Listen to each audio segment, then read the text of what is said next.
আমরা যদি আমাদের জীবনকে খুব সহজ থেকে সহজতর করতে পারি, তাহলে বড় বড় বিপদগুলো থেকে মুক্তি পেতে পারি। আমাদের জীবনের লক্ষ্যে পৌঁছানোর জন্য প্রতিনিয়তই আমরা লক্ষ্যচ্যুত হই। প্রতিদিনের অনেক ছোট ছোট বিষয় আছে যেগুলো আমাদেরকে ফোকাস থেকে ডিস্ট্রাকশন করে ফেলে এবং আমাদের জীবন তুলনামূলক কঠিন করে তোলে। এজন্য আমাদেরকে জানতে হবে কিছু কৌশল।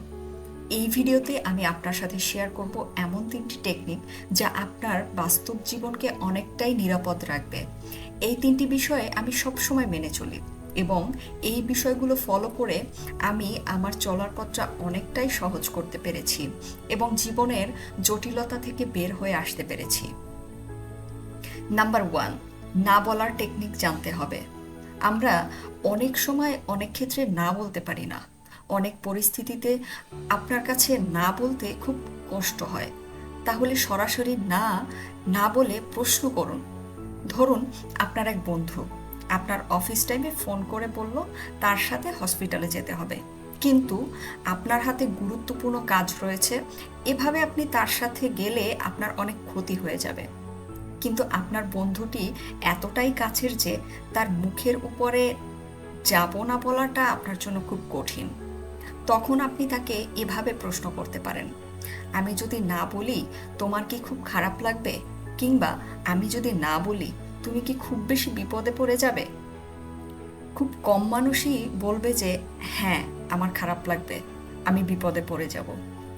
এভাবেই টেকনিকটা ব্যবহার করতে পারেন। তাহলে আপনার জীবনের গুরুত্বপূর্ণ সময়গুলো অন্য কেউ নিয়ে নিতে পারবে না এবং আপনি বড় বড় বিপদগুলো থেকে মুক্তি পেতে পারেন। নাম্বার 2, অভাব জাতীয় কোনো জিনিস কেনার জন্য 30 দিন অপেক্ষা করুন। অভাব জাতীয় কোনো জিনিস কেনার জন্য খুব বেশি ইচ্ছে তৈরি হয়ে যায়, তাহলে কমপক্ষে কষ্ট করে হলেও 30 দিন অপেক্ষা করার চেষ্টা করুন। তারপর নিজেকে প্রশ্ন করুন, আমি যে জিনিসটি কিনতে চেয়েছিলাম সেটা কি সত্যি আমার দরকার ছিল? বেশিরভাগ ক্ষেত্রেই আপনার ভিতর থেকে উত্তর আসবে না। এই গোল্ডেন নিয়মটি মেনে চলুন। ধরুন এই মুহূর্তে আপনি একটা মোবাইল ফোন ব্যবহার করছেন যার কনফিগারেশন মোটামুটি। আপনার খুব ইচ্ছে করছে আপনার বন্ধুর হাতে থাকা হাই কনফিগারেশনের মোবাইলটার মতো একটা মোবাইল কিনতে, কিন্তু যেটা আপনার এখন দরকার নেই। আপনার হাতে থাকা ফোনটি দিয়েই আপনার প্রয়োজনীয় সব কাজ আপনি করতে পারছেন, তবুও আপনি এটার অভাব অনুভব করছেন। এমন সময় আপনি নিজেকে কন্ট্রোল করুন। নিজেকে বোঝান 30 দিন পরে আমি এই ফোনটা কিনবো, এবং 30 দিন পরে আপনি নিজেকে প্রশ্ন করবেন, এই ফোনটা আপনার কি সত্যিই প্রয়োজন ছিল? এটা ছাড়া চলতে আমার কি অনেক বেশি কষ্ট হয়েছে? দেখবেন আপনার ভিতর থেকে প্রশ্ন আসছে না।